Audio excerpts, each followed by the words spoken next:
اعوذ باللہ من الشیطان الرجیم لقد کان لکم فی رسول اللہ اسوۃ حسنہ لمن کان یرجو اللہ والیوم الآخر وذکر اللہ کثیرا۔ سورۃ الاحزاب آیت نمبر 21۔ اللہ رب العزت اس آیت کریمہ میں ارشاد فرما رہے ہیں، لقد کان لکم فی رسول اللہ اسوۃ حسنہ، بلا شبہ یقیناً تمہارے لیے اللہ کے رسول صلی اللہ علیہ وسلم میں ہمیشہ سے اچھا نمونہ ہے۔ لمن کان یرجو اللہ والیوم الآخر وذکر اللہ کثیرا، اس کے لیے جو اللہ اور یوم آخر کی امید رکھتا ہو اور اللہ کو بہت زیادہ یاد کرتا ہو۔ حضرات، اللہ تعالیٰ نے ہمیں زندگی دی ہے، قوت دی ہے، صلاحیتیں عطا فرمائی ہیں اور وقت دیا ہے۔ یہ ساری چیزیں ہمارے پاس بطور امانت کے ہیں۔ ان سب چیزوں کو استعمال کرنے کے لیے رسول اللہ صلی اللہ علیہ وسلم کی زندگی کو ہمارے لیے بطور نمونہ اللہ رب العزت نے عطا کیا ہے۔ ایک درزی کے پاس آپ جاتے ہیں اپنا سوٹ سلوانے کے لیے،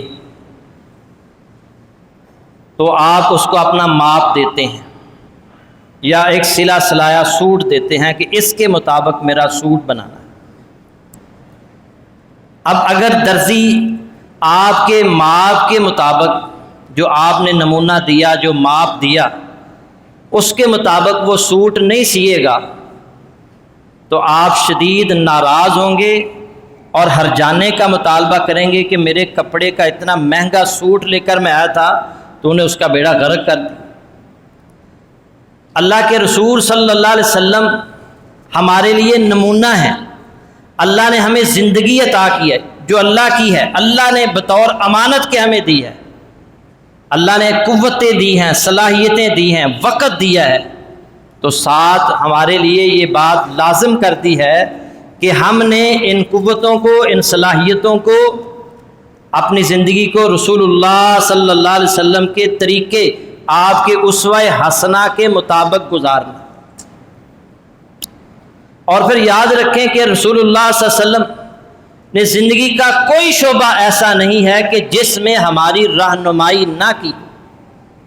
عبادات ہوں، سیاست ہو، معیشت ہو، معاشرت ہو، زندگی کا کوئی ایک پہلو بھی ایسا نہیں ہے کہ جس میں ہمارے لیے رہنمائی موجود نہ ہو۔ وَمَا آتَاكُمُ الرَّسُولُ فَخُذُوهُ وَمَا نَهَاكُمْ عَنْهُ فَانْتَهُوا۔ سورۃ الحشر آیت نمبر 7 میں اللہ نے فرمایا، تمہیں رسول جو کچھ دے دے اسے لے لو، جس سے روک دے اس سے رک جاؤ۔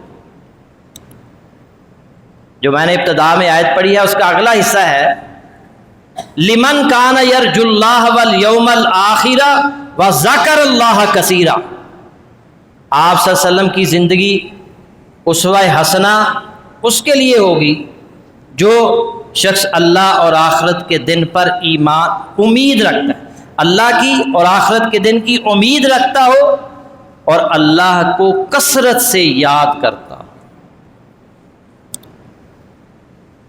آج ہم اپنے معاشرے میں دیکھیں تو ہمارے اندر یہ دونوں صفتیں نہیں ہیں۔ عملی طور پر ہمیں یہ یقین نہیں ہے کہ ہم نے مر کر اللہ کے حضور پیش ہونا ہے۔ اپنی زندگی اسوہ حسنہ کے مطابق وہ گزارے گا جسے پتہ ہو کہ میں نے مرنا ہے اور مرنے کے بعد اللہ کے حضور پیش ہونا ہے۔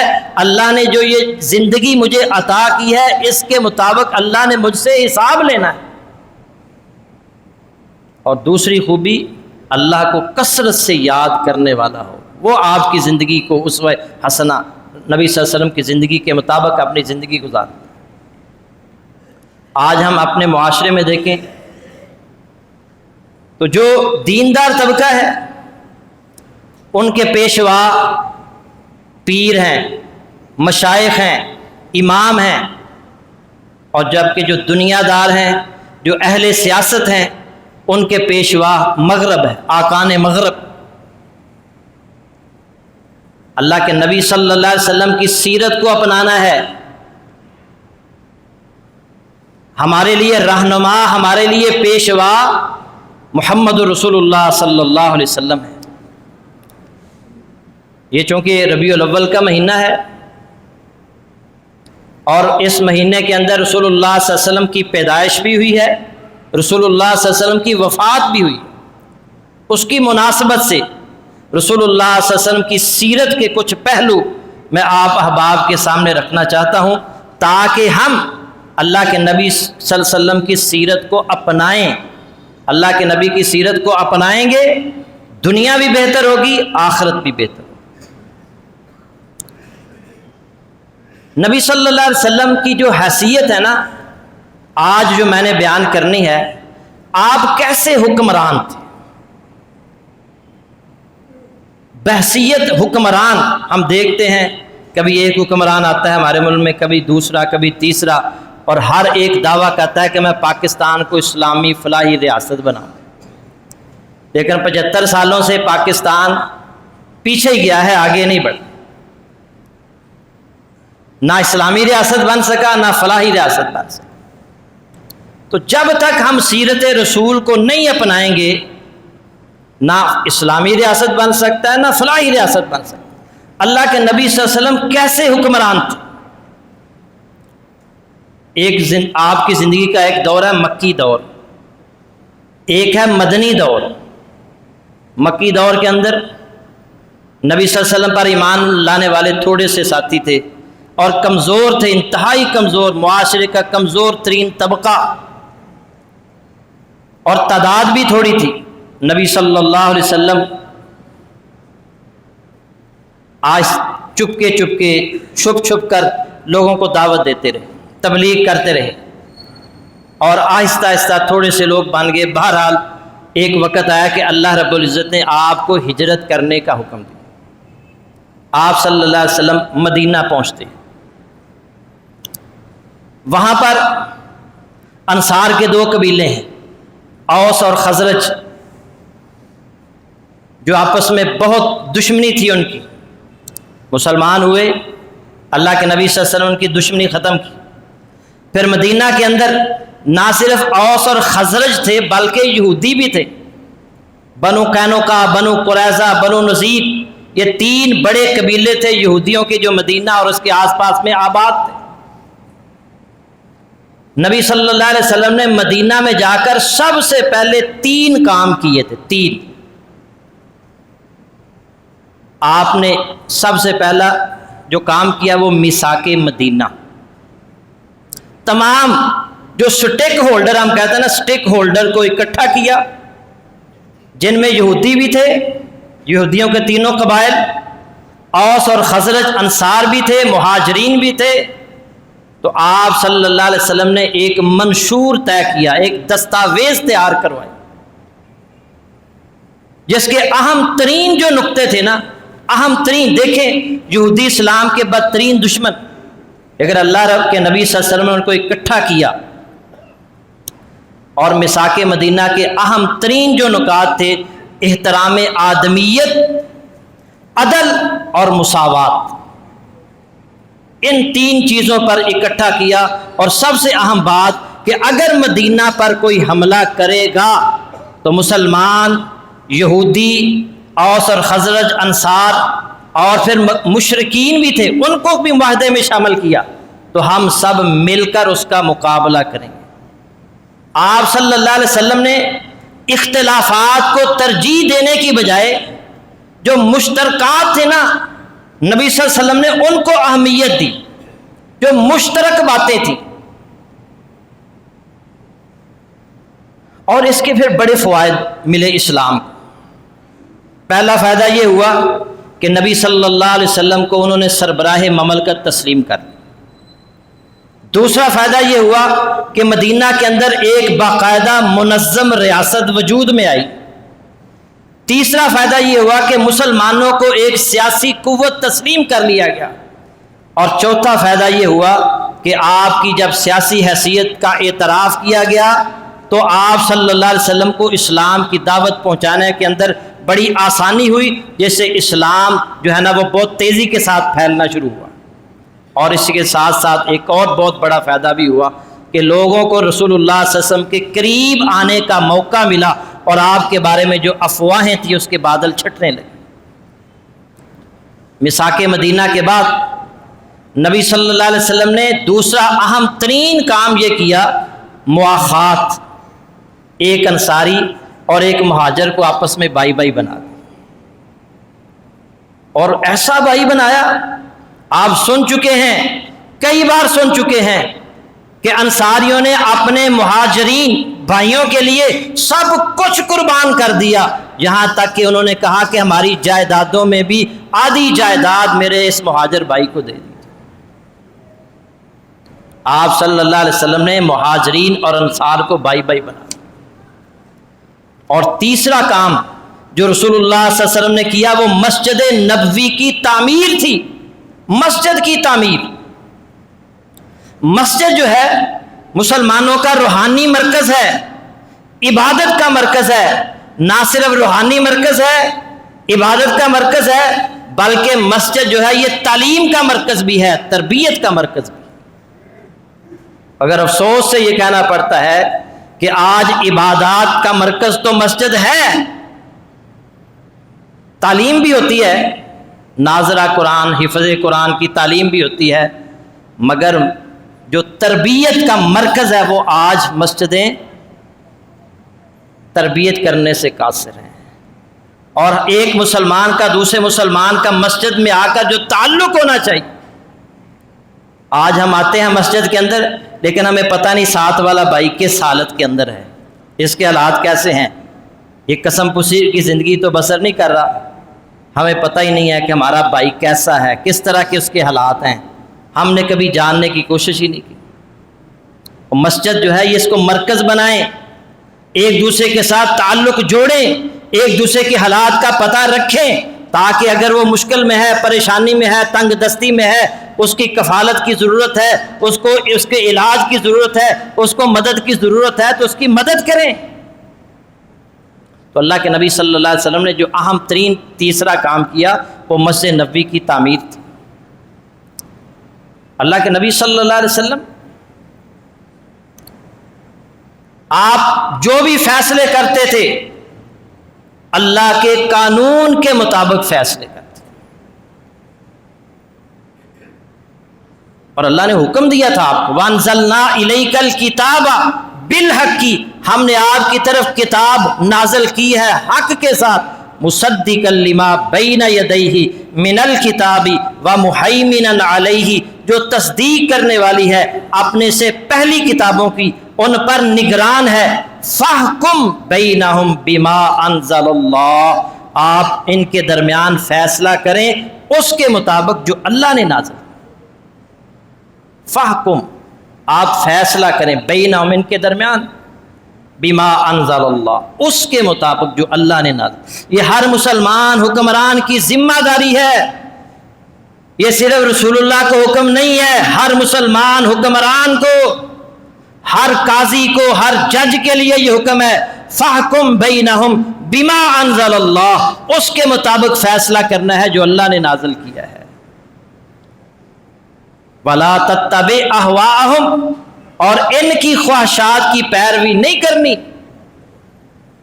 اللہ کے حکم کے مطابق۔ اور پاکستان کے اندر میں نے پچھلے جمعے میں بتایا تھا 700 قوانین ایسے ہیں جو خلاف شریعت ہیں، جو پارلیمنٹ نے منظور کیے ہیں،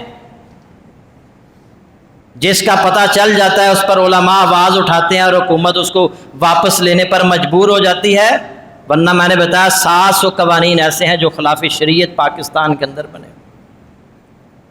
اور آپ عدالت کے اندر کوئی کیس بھی لے کر جائیں، عدالتیں کہیں گی ہم آئین کے پابند ہیں، آئین کے پابند ہیں، قرآن و سنت کے پابند نہیں۔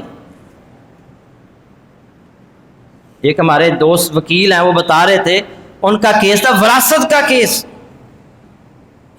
اس وقت یہ ثاقب نثار جو تھا یہ لاہور ہائی کورٹ میں جج تھا، اس کی عدالت کے اندر کیس چلتا رہا وراثت کا، اور انہوں نے بتایا کہ میں نے کیس کیا ہوتا، ایک بھائی پوری جائیداد پر قابض تھا، باقی بہن بھائیوں نے کیس کیا ہوا تھا۔ اب ان کے والد کو جو تھا نا، اس کو جائیداد ملی تھی حکومت برطانیہ سے۔ جیسے حکومت برطانیہ اپنے وفاداروں کو دے کر گئی نا بہت ساری زمینیں، تو وہ ان کا کیس تھا۔ تو اس جسٹس صاحب نے فیصلہ کہا تھا کہ یہ چونکہ برطانوی حکومت نے اس کو یہ مال دیا ہے، اور برطانوی آئین کے مطابق جو بڑا بھائی ہے وہ وارث ہوتا ہے، تو اس لیے یہ بھائی وارث نہیں، بڑے بھائی کو ہی وارث قرار دیا۔ اندازہ کریں۔ اور انہوں نے قرآن و حدیث سے دلائل پیش کی، انہوں نے کہا نہیں میں آئین کا پابند ہوں، آئین کا۔ اور بھائی آئین کے پابند ہیں تو آئین میں تو یہ بھی لکھا ہوا ہے نا، 1973 کا آئین جو ہے اس کی پہلی شق یہی ہے کہ پاکستان کے اندر کوئی بھی قانون قرآن و سنت کے منافی نہیں بن سکتا، تو آپ اس کے مطابق فیصلہ کر سکتے ہیں۔ بہرحال اللہ کے نبی صلی اللہ علیہ وسلم جو اللہ نے ان کو حکم دیا اس کے مطابق فیصلہ کرتے تھے۔ آئیے میں آپ کو ایک واقعہ سناتا ہوں۔ سیدنا ابو ہریرہ رضی اللہ تعالیٰ عنہ اور سیدنا زید بن خالد رضی اللہ تعالیٰ عنہ فرماتے ہیں کہ ہم نبی کریم صلی اللہ علیہ وسلم کے پاس تھے، ایک صاحب کھڑے ہوئے اور کہا میں آپ کو اللہ کی قسم دیتا ہوں آپ ہمارے درمیان اللہ کی کتاب کے مطابق فیصلہ کریں۔ ایک دوسرا آدمی بھی کھڑا ہو گیا جو اس سے زیادہ سمجھدار تھا، اس نے کہا کہ میری بات بھی سنیں، میں بھی یہی کہتا ہوں کہ آپ کتاب اللہ کے مطابق فیصلہ کریں، مگر میری گفتگو سننے کے بعد آپ نے فرمایا تمہاری سناؤ تم اپنی بات۔ کہنے لگا اے اللہ کے نبی میرا بیٹا نا اس کے گھر میں ملازم تھا، خادم تھا، میرے بیٹے نے اس کی بیوی کے ساتھ بدکاری کر، اب میں اس کو 100 بکریاں دے رہا ہوں، ایک غلام دے رہا ہوں، ایک خادم دے رہا ہوں، میں نے دے دیا اس کو 100 بکریاں بھی دے دی ہیں، خادم بھی دے دیا ہے۔ مجھے کچھ لوگوں نے بتایا، کچھ علماء نے بتایا، کچھ اہل علم نے بتایا کہ یہ صحیح نہیں ہے فیصلہ، تمہارے بیٹے کو 100 کوڑے لگیں گے، 1 سال کی جرا وطنی ہوگی، تو میں آپ کے پاس کیس لے کر آیا ہوں، یہ بھی آپ کے پاس ہے، تو آپ کتاب اللہ کے مطابق فیصلہ فرمائیں۔ اللہ کے نبی صلی اللہ علیہ وسلم نے فرمایا والذی نفسی بیدہ، اس ذات کی قسم جس کے ہاتھ میں میری جان ہے، لأقضین بینکما بکتاب اللہ، میں تمہارے درمیان اللہ کی کتاب کے مطابق ہی فیصلہ کروں گا۔ 100 بکریاں اور خادم اس کو واپس ہوں گے، اور تمہارے بیٹے کو جس نے زنا کیا ہے، غیر شادی شدہ ہے، اس کو 100 کوڑے لگیں گے اور 1 سال کے لیے جلا وطن کیا جائے گا۔ اور پھر فرمایا 19 صبح کو اس کی عورت کے پاس جانا، اگر وہ زنا کا اقرار کر لے تو اسے رجم کر دینا۔ چنانچہ اس کے پاس صبح لوگ گئے، اس سے پوچھا، اس نے اقرار کیا تو اس کو رجم کر دیا گیا۔ اللہ کے نبی صلی اللہ علیہ وسلم نے کتاب اللہ کے مطابق فیصلہ کیا، بخاری شریف کی ہے۔ تو یہ ہر حکمران کی ذمہ داری ہے، یہ اللہ کے نبی کی سیرت ہے۔ اللہ کے نبی صلی اللہ علیہ وسلم نے کتاب اللہ کے مطابق فیصلہ کیا، اب قیامت تک آنے والے ہر مسلمان کی ذمہ داری ہے کہ وہ کتاب اللہ کے مطابق فیصلے کرے، ورنہ پھر قیامت والے دن اللہ سے وہ بچ نہیں سکے گا۔ کوئی قاضی، کوئی جج، کوئی حکمران اگر وہ کتاب اللہ کے مطابق فیصلہ نہیں کرتا تو اپنے آپ کو اللہ کے عذاب سے نہیں بچا سکتا۔ اور اللہ کے نبی صلی اللہ علیہ وسلم نے نظام عدل قائم کیا۔ آپ صلی اللہ علیہ وسلم نے سزائیں مقرر فرمائیں۔ اللہ نے کیوں سزائیں مقرر فرمائیں؟ سزا کے خوف سے لوگ جرم نہیں کرتے، اور اگر چند افراد کو سزا مل جائے، لوگوں کے سامنے مل جائے، تو پھر لوگ توبہ کرتے ہیں، اس گناہ میں ملوث نہیں ہوتے۔ آج یورپ کے اندر وہاں قانون کی حکمرانی ہے، امریکہ کے اندر قانون کی حکمرانی ہے، کیا وہ سب نیک لوگ ہیں وہاں؟ نہیں، انہیں پتہ ہے کہ اگر ہم سے کوئی جرم زد ہوا تو پھر ہمیں قانون کے مطابق سزا ملے گی، ہمیں کوئی سفارش، کوئی تعلق ہمیں بچا نہیں سکے گا، انہیں پتہ ہے۔ اس لیے وہ لوگ قانون کے ڈر سے جرم نہیں کرتے۔ نبی صلی اللہ علیہ وسلم کے زمانے کے اندر قریش کے قبیلہ بنو مخزوم کی ایک عورت نے، جس کا نام فاطمہ بنت اسود تھا، چوری کر لی، پکڑی گئی، چوری ثابت ہو گئی۔ اللہ کے نبی صلی اللہ علیہ وسلم نے اس کا ہاتھ کاٹنے کا حکم دے دیا۔ اب پورے عرب کے اندر تھرتھلی مچ گئی، قریش قبیلے کے بنو مخزوم کی عورت کا ہاتھ کاٹا جائے گا۔ کبھی ایسے نہیں ہوا، کبھی بڑوں کو سزا نہیں ملی، چھوٹوں کو سزا ملتی رہی ہے، اور یہ اونچے قبیلے کی عورت کا ہاتھ کاٹا جائے گا۔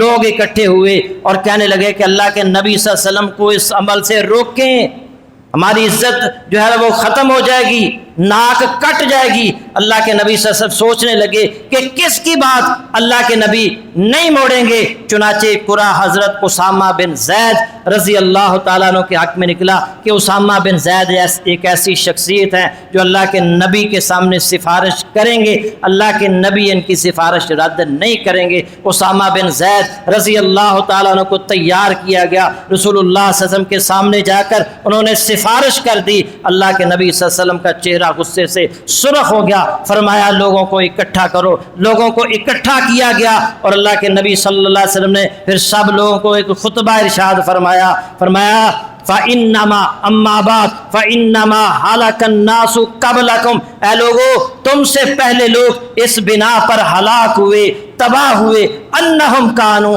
إِذَا سَرَقَ فِيهِمُ الشَّرِيفُ تَرَكُوهُ، کہ جب ان میں سے کوئی طاقتور شخص چوری کرتا تو اسے چھوڑ دیتے تھے۔ وَإِذَا سَرَقَ فِيهِمُ الضَّعِيفُ أَقَامُوا عَلَيْهِ الْحَدَّ، اور جب کوئی کمزور شخص چوری کرتا تو اس پر حد نافذ کر دیتے تھے۔ وَالَّذِي نَفْسُ مُحَمَّدٍ بِيَدِهِ، اس ذات کی قسم جس کے ہاتھ میں محمد کی جان ہے، لَوْ أَنَّ فَاطِمَةَ بِنْتِ مُحَمَّد سَرَقَتْ لَقَطَعْتُ يَدَهَا، اور جان لو قیامت تک آنے والے لوگوں یہ جان لو، اس ذات کی قسم جس کے ہاتھ میں محمد کی جان ہے، اگر محمد کی بیٹی فاطمہ بھی چوری کرتی لَقَطَعْتُ يَدَهَا، محمد اس کا بھی ہاتھ کاٹ دیتے۔ یہ ہے نظام عدل۔ چوری کرنے والا کوئی بھی ہو، ہمارے جج متاثر ہو جاتے ہیں، یہ عمران خان ہے، یہ نواز شریف ہے، یہ مریم نواز ہے، یہ جو ہے نا یہ زرداری ہے، یہ فلاں ہے، یہ فلاں ہے۔ اور میرے بھائی جج بک جاتے ہیں۔ ایس ایم ظفر کی کتاب پڑھیں، اس نے اپنی کتاب میں لکھا ہے میرے پاس ایک شخص آیا، اس نے مجھے کیس دیا، میں نے کیس کو سٹڈی کیا، میں نے اس کو اپنی فیس بتائی، اس نے کہا آپ فیس بہت زیادہ مانگ رہے ہیں، اتنی فیس میں نہیں دے سکتا۔ میں نے کہا میں نے اتنی فیس لینی ہے، وہ چلا گیا۔ کچھ عرصے کے بعد میرے تعلق والا تھا، کچھ عرصے کے بعد میری اس سے ملاقات ہوئی اور میں نے کہا تمہارے کیس کا کیا بنا؟ وہ ہنس کے کہنے لگا وکیل صاحب تسی انی فیس مانگ رہے سی، جنی تسی فیس منگی وہ تو ادھی فیس میں جج نو دتی، جنی تسی فیس منگی نا وہ تو ادھی فیس میں جج خرید لیا۔ تسی کیس کر دے تو چانس سن جتن دے بھی تے ہارن دے بھی، لیکن جدو جج ہی خرید لیا پھر 100% چانس سن میرے حق تے فیصلہ۔ یہ ہے ہمارا ملک، یہاں کے یہ ہیں ججز، جو مرضی ان کے آئے کرتے ہیں، دیکھتے ہیں کہ سامنے کون ہے۔ اور نہیں، اگر آپ ملک کو تباہی سے بچانا چاہتے ہیں تو پھر قانون کی حکمرانی، اور قانون وہ جو اللہ نے نازل کیا ہے، جو اس کے رسول نے بتایا ہے، قرآن و سنت کے نفاذ کو لائیں اس ملک کے اندر۔ اگر چاہتے ہیں کہ ہمارا ملک جو ہے وہ آگے بڑھے، ہمارے ملک کے اندر ترقی ہو، اللہ کے نبی صلی اللہ علیہ وسلم کبھی بہت ساری باتیں ہیں، اللہ کے نبی کیسے عوام کے ساتھ ان کا تعلق کیا تھا، عام لوگوں کے ساتھ ان کا تعلق کیا تھا، غرباء کے ساتھ ان کا تعلق کیا تھا، یہ باتیں انشاءاللہ آئندہ خطبے میں بیان کی جائیں گی۔ اللہ سے دعا ہے کہ اللہ تعالی ہمیں جو سنایا ہے اس پر عمل کی اور رسول اللہ کی سیرت کو اپنانے کی توفیق عطا فرمائے۔ وآخر دعوانا ان الحمد للہ رب العالمین۔